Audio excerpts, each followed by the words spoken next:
This is the Cedar Creek Church Living It Out podcast, a midweek reminder where we discuss key takeaways and principles from the weekend message to help you live out the truth that you matter.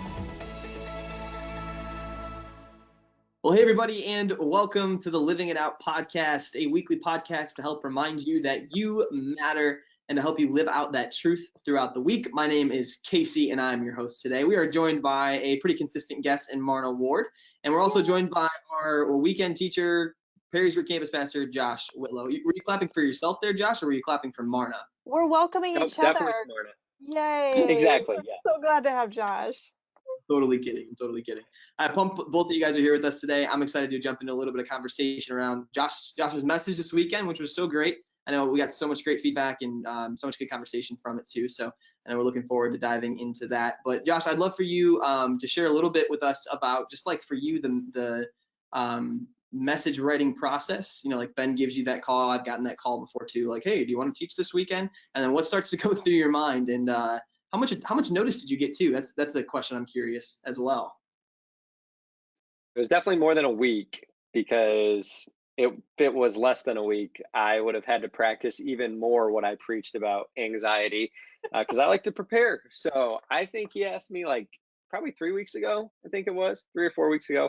He always gives, Ben is interesting from the standpoint of like, hey man, I just want you to be thinking about this. And I'm like, so how much should I be thinking about this? Like, what does that actually mean sometimes? So, but I have told him, I'm like, just like, let me know, because I like to be prepared and ready to go. So we're good there. But my message writing process is kind of, I'm a linear thinker. So I'm very much like an A to Z. So I really try to focus on the beginning part. And I know there are certain things that I want to hit on, but if I can get like my start off and really beginning. So what I'll do is sometimes I will just sit down for like 30 to 45 minutes and say, you know, if I have a 30-minute talk, what do I want to talk about? And I will just try to write a talk from A to Z. And then just from there, kind of work backwards and then build it out from there. And there's always a first part of your message writing process. You think it's going to be the worst message of all time. And you're like, there's nothing coming here. This is not going to be good. I can't believe I was asked to do this. And then you keep working on it. And then I'll get an idea in the shower, or an idea at 3 a.m. when my dog wakes me up, or something like that. Then I'm like, okay, that's the direction. Thank you, God, for giving me that. I can be able to work with that. So I feel like that's kind of how I work through the process. Yeah, I totally relate to that. Yes, you try to be structured as much as you can, and then ideas come to you while you're driving your car or cutting up vegetables or doing something else random. That is totally true. Cool, Josh. Thanks for that insight. That was fun, man. So I think another question for the two of you. We're obviously in a series right now about finding peace, and so we're talking about the topic of anxiety. And I've mentioned a couple weeks in a row now, and I mentioned online too while we were hosting that I think for me personally, anxiety is not something that I would ever say that I have, or wouldn't have said I had. And I think as I continue to just identify and open my eyes to the areas and spaces in my life where I am a little bit anxious or stress gets the best of me and it turns into anxiety, I'm aware that it's relevant for me. It's not just something that, you know, someone gets because they're always stressed out and they're anxious about everything and they're afraid of everything. Like it happens for all of us. So Josh, you can answer more. I'd love for you to go first on this one. What part of your schedule, what part of your day have you been realizing or noticing that you most often experience anxiety? Monday morning, I'm like, oh my gosh, like I have all this stuff. I mean, I'm fine. It's fine. It's just happens to be Monday today. So no, I think honestly, there is for me definitely coming into the week of like, okay, we're at this week. This is what was supposed to be happening. Like what do I feel behind on? What is coming up this week? Do I have all the pieces together to be able to keep that moving? So definitely from a work standpoint, Monday morning always gets me, which I know better. I know that I should sit down Sunday night and just map that all out. So I've just started getting up earlier on Mondays so that I can just have some headspace. I think anytime, and this is probably not maybe a surprise to either of you, but I am such a thinker. Like it takes me a little bit. Like I literally have this false belief that if I can think about it, I can make it better. So if you push me into super tight deadlines where I have no time to think about it, like you're going to watch my anxiety dial way up. So those are the 2 times in my schedule that I can get I know it, like I'm super self-aware of it, but it's not fun. Yeah. So for you, you're saying kind of when you have a tight deadline or just those Sunday night, Monday morning scaries where you're like, I got a lot of stuff going on this week. Yeah. Mark and I just sat down with my intern today, and I told him every Sunday night he's got to plan out his week. So if you want, I can sit down with you. I'm totally kidding. But I get that. I totally get that. I 100% do. Josh, what about you, man? Really, really, really good question. Very well worded, because I hadn't even thought about like, hey, when am I most prone to being anxious during the week? So my schedule is probably a little different. I think it's weird in church world for us, at least, like Monday through Thursdays, like it's interesting because it's like prep, and then like I stop on Friday and take a day off. I feel like my Monday is Saturday at like noon. Saturday at noon, I feel like I'm starting up for a new week, but it's weird because, we're executing a weekend where we're engaging with people and connecting with people. Like that's our heavy relational time. So I'd say Sunday night, I'm feeling anxious, but not necessarily on what I need to do for the next week, but just some of the relationship pieces that comes with being a pastor the last 48 hours of connecting with people. So I'd say that's probably me, but just different from Marna's perspective of the preparation. I'm probably feeling a little anxiousness just because of the conversations that I've had with people who are struggling or sick or something's going on and they're frustrated. And, as a pastor, that's where a lot of our conversations are based in. So it's really kind of taking on, the weight of what people are feeling and putting that on myself. And, obviously there's healthy ways that I need to remind myself, like I can't hold on to all of that. Like I need to find freedom from some of those areas. But I would say I agree. Sunday night is probably the time where I'm getting a little bit the most anxious. And then towards the end of the week, Thursday and Friday, I'm like, I'm feeling pretty good. Unless if I'm not strategic with doing my work well throughout the week on Monday, Tuesday, Wednesday, I do get stressed towards the latter part of the week if I don't feel prepared for that day off and the next couple of days after that. So it's like the harder you work or the better prepared you are for your day off, it's going to be able to help you, or you're going to just have things that kind of seep in there that aren't going to be helpful for you. Yeah, and I think the practical application of this question is obviously where you took our conversation this weekend, Josh. But the idea, like, if you prep, usually that anxiousness is easier to move through. And I think I relate to that as well. Like if I can get stuff done on Monday, Tuesday, Wednesday, my Thursday doesn't feel as anxious because I'm ready to go in for the weekend. And I'm sure for those of you at home listening, you work a Monday through Friday job, a 9 to 5. Like your Sunday is, or your Monday morning's a lot better if you spend like an hour or two on Sunday night prepping your whole week out. And that was kind of the conversation we talked about this weekend. Is like, how do we find rhythm in our life, and not necessarily with our habits and routines. That's a great thing too. And Josh even touched on that. But how do we find rhythms and habits within peace? How do we find and how do we live in a constant state of peace and have a consistent source of that, right? And so Josh, you talked about that and touched on that this weekend. And so before we get into that though, Josh, I would love for you to talk a little bit more, because you and I have a lot of conversation around this, because you and I are both like trying to make ourselves better leaders, and Marna, you are too. Josh and I are friends and brother-in-law, so we have this one-on-one conversation. But Josh, what are some of the things, and you talked about them this weekend, but I'd love for you to hit them again. What are some of the habits and things that you've put into your life? And Marna, maybe you touch on this too, that help you fight that anxiety that might creep in. Some of those habits and routines that you do every day, every week, whatever that looks like. Yeah, that's a great question. I've always been pretty disciplined when it comes to habits. I think I've grown into a lot. One of my favorite books, which I would highly suggest everybody. I've read this book 5 times. It's probably just a me issue that I just don't comprehend things very well. But it's called Atomic Habits by James Clear. It's an incredible book. And what it's helped me really spiritually when it comes to the anxiousness piece of just knowing that when I can get my day started off right, and here's how I define right: connected with God, and then ultimately connecting where else I need to be connected with, because how well I'm connected to the source at the beginning of the day is going to determine how I do the rest of the day. Now, that doesn't mean that something can't undermine that, or there can't be something in the middle of the day that doesn't bring me stress. But some of the routines and patterns that I have, I talked about the Tim Keller devotional I'll do in the morning. I love the Bible in a Year plan, is something that I participate in. There's a really, really good devotional in there as well. And then I know Chris Bainey suggested this. I've talked about it before. It's called the Pause app. And it gives you a pause. Mine are 8:30 and 2:30 throughout the day. And it's literally a minute. and you just pause, and it's a verbal reminder of what God's doing in your life, but it's also just a time where you get to take some of those moments and be like, okay, I get to take a deep breath, which is really, really cool. And so those are a few of my morning ones. Then when I'm on my way home from work, I'll try to listen to either worship music or not listen to too much, just to kind of mentally prepare for how I can be, doing well when I get home with Quinn and Jess, because I know that my life isn't just revolved around working, which is very important and I love it. But that's going to be the most important things I do, is that 2.5 hour time period that I have with Quinn before she goes to bed. So I need to be mentally prepped to be able to do that. So the more I can be mentally prepared, obviously the better, but also just building out some strategic rhythms where I get to pause and take a deep breath. Because if I'm running from everything, or if I'm running from thing to thing and I'm feeling hurried, I'm probably not going to be a non-anxious presence. So those are a couple of things for me that I like to try to do. It's great. Martin, I'd love to hear from you. This is fun because like Josh is a new dad with a 1-year-old and you are a mom of 3. And so this are 2 different seasons of life. And so I think this shows that you can find habits and routines that help you be a non-anxious presence. So Martin, what does that look like for you? Yeah, it's funny because I would say that so much of that has shifted with my kids' ages.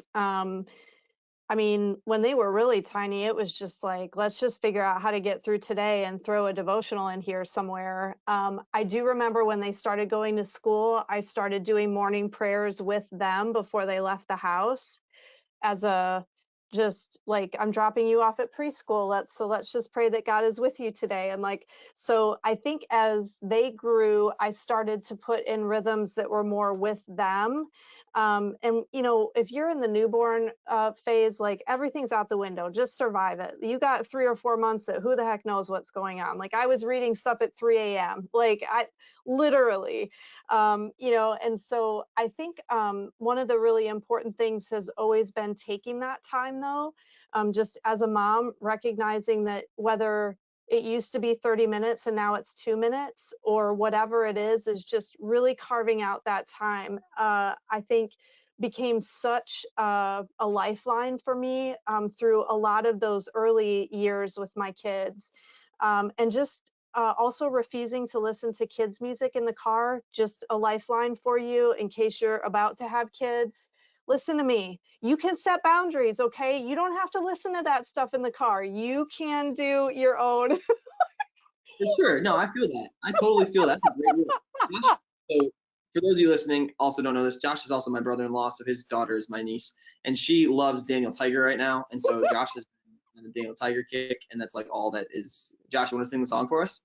That is all I sing. Which one? There's 70 different songs. I have them all memorized, and I sing them a lot. I sing them all the time. But Marta, I think that was a really, really good point, because I feel like I can talk about it from the idealistic, like I'm doing all of these things, and it's just like my wife texted me the other day because we do the Bible in a year plan together, and she's teaching now. Has a 1-year-old. She's pregnant. She's back in school, which is crazy. She's doing double work for hybrid because kids are in school and online and figuring this out. And she just texted me back and she's like, uh, some quiet time's better than no quiet time. Like if That's it's a right. minute, she's like, it is good, because her schedule is just different than mine. It's like, I'm a Yeah. pastor, guys. Like if I can do this, I can carve this out at 2 o'clock on a Tuesday. Like this is part of my Yeah. job to be spiritually prepared. But for my wife, it's just been helpful to hear from her of like, yep, I got about 2 minutes in here, and it was really, Yeah. really good when I got it in. And I know that season's going to change at some point, It hopefully. does. Yeah, it does. I promise that it does. It seems like it won't ever, but then it does. And I think now I'm really in a stage where it's just totally different. So I'm having to go to my kids. They're not coming to me as much. And so I think that now, similar to what Josh talked about, I think it just becomes the intentionality. What is really important for me, recognizing what some of the natural rhythms are. I do love Atomic Habits, that it's sort of picking up where you are and helping you accelerate it to say, you don't have to throw everything out the window. Like, how do you keep adding things to add intentionality, but also have those days where it's just freedom and fun, and it's for us, our Sabbath is Fridays, if it's Sunday for you, or it's the 10 minutes that somebody gifted you. So I do think that that's some of the rhythms and pieces that, depending on your season of life and if you're raising kids or not, or caring for others, caregivers face some of those same rhythms. So, Yeah. yep. For sure. As you're listening, it is super important to identify where you're at and what's going to work for you. But being intentional with it, I think Marna said it and Josh said it this weekend, is the most important part. I've heard people say you're not going to drift into who you want to be. You've got to choose. And so I would encourage you, man, don't be discouraged. Like, choose one thing. Maybe this week it's 1 minute, 2 minutes, 3 minutes. It can be small, right? Maybe you've got a lot of time. Maybe you're young and you don't have kids. But that piece of intentionality is so important, which is all encompassing what Josh talked about this weekend. But Josh, you dove into a couple verses from Numbers, which is funny. I don't know if we've talked about a verse in Numbers in a long time here at Cedar Creek. So good job there. Yeah, you also made a joke that I thought was funny. You were like, I don't know if anybody's ever read Numbers, because if you're reading the Bible in order, you got to get through all of Genesis and then all of Leviticus, and then you make it to Numbers. So you want to talk a little bit about the verse and give some context to it this weekend? It was Numbers 6, verses 24 through 26. I'll read them for us real quick, and then you can give us some context as to what's going on. It says this: May the Lord bless you and protect you. May the Lord smile on you and be gracious to you. May the Lord show his favor and give you his peace. Yeah, so it was actually funny because Ben didn't even really ask me what I was talking about. And he never actually asked me. I told him the Sunday beforehand, and I was like, yeah, I'm just going to be diving into Numbers. And he just looked at me, and I didn't even really say anything about it. He's like, so you're going to tell me more about that? I was like, oh, yeah, the priestly blessing. He's like, oh, okay, which I still don't know. I think he was just at that point, he was thinking about other things. He's like, you're going to figure this out. Go for it, whatever. But so the Numbers was a census. So you have Genesis, Exodus, Israelites exit, from Egypt, then Leviticus, and then obviously Numbers. So man, Numbers is an interesting book when you read it. And I think I would encourage you, and I talked about it this weekend, get a Bible study, a commentary, because there are a lot of things that are, very rich in the Old Testament. The problem is, if you're just reading it and you don't know any context, it's going to be really hard. And there's going to be some commentaries that say things that you still don't understand, and that's totally fine. But always remembering it's about Jesus is super helpful. But in this portion of Numbers, this is the priestly blessing that they would say at the end of all of the services. And I think it's a truly powerful prayer for all of us. And one of the things that we've been trying to do and get in the rhythm of is praying this over Quinn every night. And just like it's really cool, just a couple seconds, but just that God would bless Quinn, that he would keep her, that his face would shine upon her, that he would be gracious to her. Like it just shows really the heart of God. And that's what we tried to talk about this weekend, that God loves you, that he really does want to bless you. He does want to keep you, and that he is good. And in the Old Testament, he shows that. In the New Testament, he shows that ultimately through Jesus. And the more we can be reminded of that, I think the less anxious we're going to be. Because when we understand that God is our creator and that he is for us, that is a complete game changer. So it's fun to be able to teach on and talk about, and it really is a fun prayer to continue to be able to pray through. And I would encourage you, if you want to, memorize it and pray that over your kids, or even pray that over your own life, because it is a powerful blessing. Love that. Marna, do you have thoughts on maybe some of that? As I was listening to Josh talk, I have been doing a chronological Bible reading plan. So I'm a little over halfway. I think I'll be done by Christmas. But I totally agree that the Old Testament is so rich in God's character, but to do it on your own is a little daunting.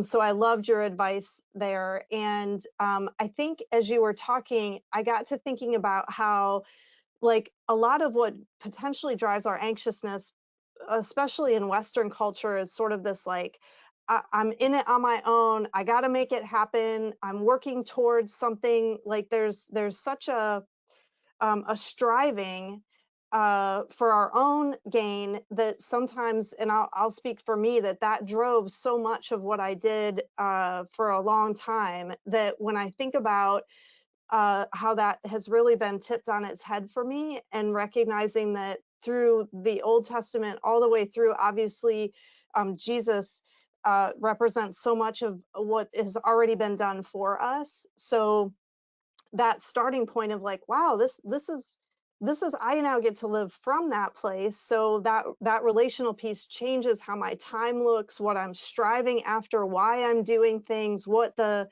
drive is. That doesn't mean that I don't have drive. It doesn't mean that I'm still not after it. but that heart piece becomes so different. And that's that transformation or that life change that all of us, there's no arrival point. And so I loved how you talked about that, is that I think we certainly see that in the Old Testament in a very different way than the New Testament. But in so many ways, it still demonstrated the heart of God, and that he was after heart and relationship always first. And so when that becomes that driver, it's like, okay, the work matters still, but I think some of that is what impacts our either anxiousness or non-anxiousness, just even in our everyday, and what that, I mean, really, honestly, living it out, not to be tongue in cheek about it here, but yeah. Yeah.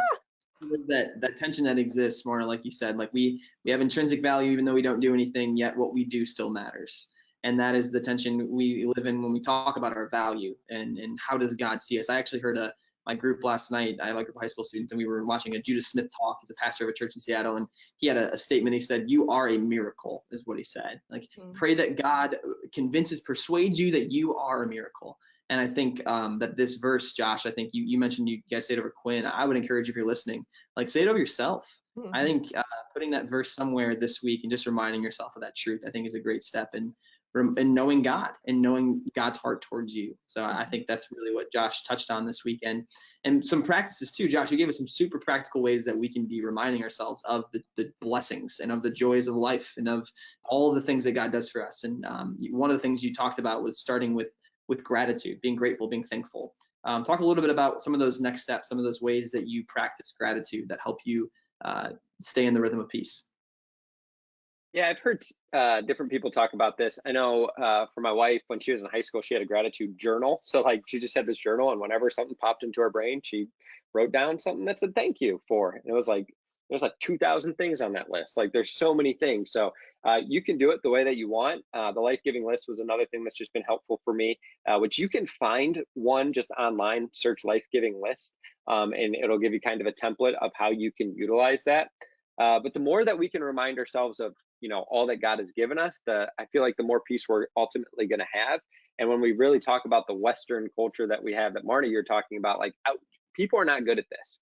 What's interesting to me is that this is something that's talked about all the time. I mean, if you go on social media, you hear, be grateful, be thankful, all of these things. But then you look at advertising, marketing, social media, all of these, and it doesn't line up with that. And it's not that we should be, content with where we are from the standpoint of we're never trying to get better or any of those pieces, but God has blessed you. And I think one of the reasons we don't show gratitude, and maybe this is something that we need to figure out, or you need to figure out if you're listening to this right now, if you don't think that God has blessed you, it's going to be really hard for you to be gracious and to experience gratitude. And I think there are a lot of people who feel that. And the reason they feel that is because they look to their left, they look to their right, they look at their life situation or their circumstances. And if that is you, I think you got to pray and ask God to really reveal himself to you and the blessings that he has given you. And even if your circumstances aren't as great as the person next to you or a family member or this or that, it's like God has given you good things, and we need to be focused on those good things. And I know that's where I struggle. If I'm more focused on other people than myself and what God has provided for me, it's going to be really tough. And I'm just going to get anxious because there's going to be a bunch of things that I want that I feel like I can't have. And then I'm going to start striving for those things. And when I do those things, ultimately it brings more hurry and worry into my life. Yeah, I've heard that said before too. Comparison robs us of gratitude, can rob us of joy, and I think that's so true. What you said, Josh. Marna, what about for you? What are some ways, maybe you personally or your family, how do you guys start and lead with gratitude? Yeah, I think the prayer piece for me is definitely, I have a lot of work to do on this side. I'm really good, not to pat myself on the back here, folks, but I'm totally kidding. I am super good about reading my Bible because I love it, right? Like I'm in love with God's word. So so that is a very natural thing for me. I get to the end of God's word and I'm like, and now I should pray. okay, so what else can I learn about God? Like, it's so, I have this like kind of gap happening. So God really presented that to me again, in terms of just don't read it to take it in, and you know that they're part of the relationship is prayer. So I just want to confess that. And it's funny because as you were talking, Josh, I thought about the times where even just recently, where I think, okay, we've lived in the same house. This is the only house that we've ever lived in. And sometimes there were brand new neighborhoods that were going up around us, and they're significantly larger houses, et cetera, et cetera. And I remember thinking, just be grateful that you have this house and you have a backyard. And then I would open my eyes and there would be these really big houses going in behind us. And I think what I finally had to do was just like, I really did just pray, like, Lord, if you mean for us to be somewhere else, then I trust you to move us. You'll either give us the resources, or something will change, our desires will shift, something will happen to change that. And I think that wasn't just a one-time prayer. I prayed that a few times. So I think that persistent prayer too is really important. So not only just recognizing that sometimes when we look to our left or our right, it's an opportunity to really surrender it, to recognize something that might be in us that maybe it isn't quite where it needs to be in relationship to Him, but also having a willingness to be persistent about it. It doesn't mean that the next day I woke up and was like, you know what? I don't even care about those big houses. Like, I still kind of cared about those big houses, but slowly but surely I don't today. I can say today I don't as much. So I just think the persistent prayer is really important as well. It's good. It's really good, Marna. I think as you guys were talking, obviously we're talking a little bit about comparison, how gratitude fights comparison, the trap of comparison. I think for me, I think back to something we do with our family, Josh, is on birthdays. I love this because I think what it does for me, and I'm a little different. I don't always think in the context of stuff. And that's probably a good thing about me, is I'm not always worried about what next thing I can get or how much money I can make or whatever it may be. Like, that stuff's great. It's fun. It makes life a little more fun sometimes, but it's not always what's on my mind. But what I do compare is what people do. Like, I'm always comparing different experiences, job titles. Like, that is something that consumes my brain pretty consistently. And something we started doing on birthdays that I think has helped me, and I try to do this in my regular life too, is just the idea of not letting a positive thought go unsaid. I think is one of the most powerful things. So I think I don't know who started this, probably Josh, probably Jenna, one of them. But in our family on birthdays, we just go and we share one thing we really appreciate about that person, and we tell stories of moments that we really can look back to, and they're ingrained in our brain, and they help us define who that person is. And it's super fun. But what it does for me is it always takes me and it brings me into the moments when I was with that person, and it makes me grateful for the moments when I was with that person, and it helps me be present again in that moment and not be an anxious present thinking about all the other things happening around me, right? So I love that practice, and I say that for our listeners because I think you can take that and put that in your everyday life. Josh, you mentioned this weekend, like writing things down, like writing some of those moments down, some of those people, those stories, like capturing them. There are so many different tools, so many different strategies to be able to do that. Just start somewhere. A line a day, you mentioned that, Josh. You take a line every day, something you want to remember, be grateful for. I think that's so powerful and so important to do. So I would just encourage listeners, like, be intentional. We talked about it at the beginning, and we're wrapping up our conversation here at the end with that. We got to be intentional with starting with gratitude, because if we want to fight anxiety in our life, we have to see the blessings that God is giving us. And it's so hard to see that when we're clouded out by all the noise, like Josh said, around us. Something else to be thinking about for you listening today is this: who or what have you been relying on to protect you? Who have you been relying on? What have you been relying on to help you feel good, to fight that anxious presence, right? Like, that's a question definitely to be thinking about this week as we kind of wrap up the conversation here. The last question for you guys, and Josh, I know you mentioned some of these things this weekend, but the last kind of point was engage with God daily. Like, find moments every single day to engage with God one way or another. You mentioned Jess, like she has to do it in between classes. Do you guys have what other advice or other like moments or ways or just strategies that you would encourage our listeners to do this week? Marna, I'll let you go first, and then Josh, you can kind of wrap us up. Yeah, I think I just start somewhere. That you know, as you hear people talk, and if they're doing some extended, long, you know, whatever, you're sort of like, oh my gosh, I could never do that. Or like we were saying, like there were seasons in my life where I was like, that must be nice. Like no resentment building here, like, you know. But I think just start somewhere and put it consistently in. So if it's your 5 minutes and you do your 5 minutes and you consistently put it in, then I think God grows that in us. So that I feel like is the most important piece of just stepping into some of those things that Josh talked about, whether it's a specific reading plan or it's a devotional or it's prayer, or all three of those as it grows. I think those are the places where we have to start somewhere. And if you're already really far in, like if you're at the, you know, like you're really in it, you have time, then the more that you're doing it with others is the way that you are going to continue to see growth in your own life, and certainly that personal connection. But I think if we take that personal connection too far, and we aren't connected with others that are not in the same place as we are, then I think that's that whole relationship where we don't have a chance to glorify God and to serve others if all we're doing is taking it in for ourselves. So I think it just depends on where you are, and just being really honest about that, and that it might be out of your comfort zone to actually go, hey, I need to be doing this with other people a lot. So That's really good. Cool. I'll just give two suggestions. They're very similar to Marna's. I mean, one, carve out space for it. I don't care if it's a minute. If it's a minute, like by yourself with God, try to build it over time.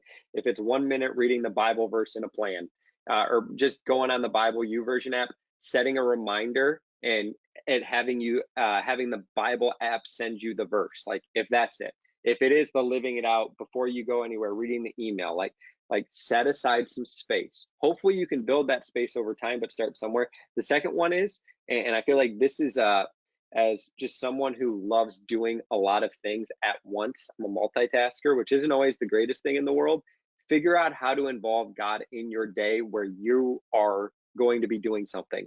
Like if it's driving, pray, like a little bit of space. If it's a walk, think about God. Like taking those times where you are locked in, and instead of maybe listening to sports radio, which I love sports radio, like, hey, for 5 minutes, I'm going to pray, or whatever that looks like. The more and more you can engage in things that you're already doing and involve God where you are, I think there's power in that. And sometimes I don't think the church talks about that enough. Like we talk about the quiet time, which is very, very important.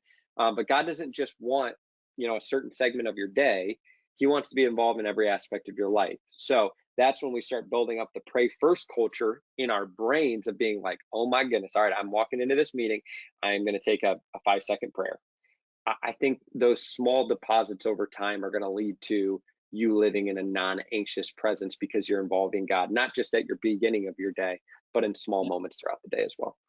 Yeah, and I think ultimately any practice you start to do, it's going to be the small choices that you make every day that you're going to see the big change. And so the 5-minute prayer is not going to solve all of your anxiety, but it's going to help you take one step being closer to God. I heard a great analogy too, or not heard, Josh, I'm referencing your story of Quinn. And I love that story of her going to the doctor and putting the stethoscope on her chest. And it's like, there is always something on our chest making us go, what's going on? What's happening? Like our chest gets tight, but there's a father, there's someone going, hey, it's okay. Like look up, keep moving, keep moving, keep moving. Take a step, live in grace, take a step, live in grace. And I love that because that's the adventure that Jesus invites us on. And it's full of so many cool opportunities to step into the unknown and to see where God works in some incredible ways. And speaking of that, over the past 25 years, we've seen God work in some really incredible ways. And so this weekend, we are super excited because it's our 25-year anniversary as a church, which is crazy.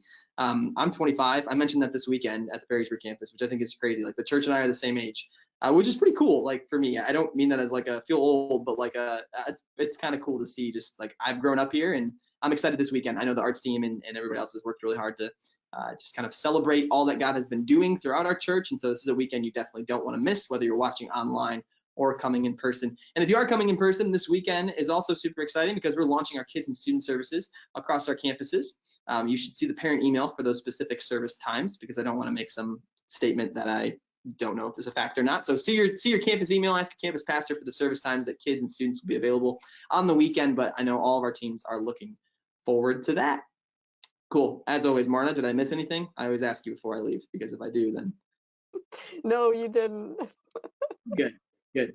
Just covering all my bases here, guys. Josh, thanks for joining us again, bro. Appreciate it. Great job again this weekend. Crushed it.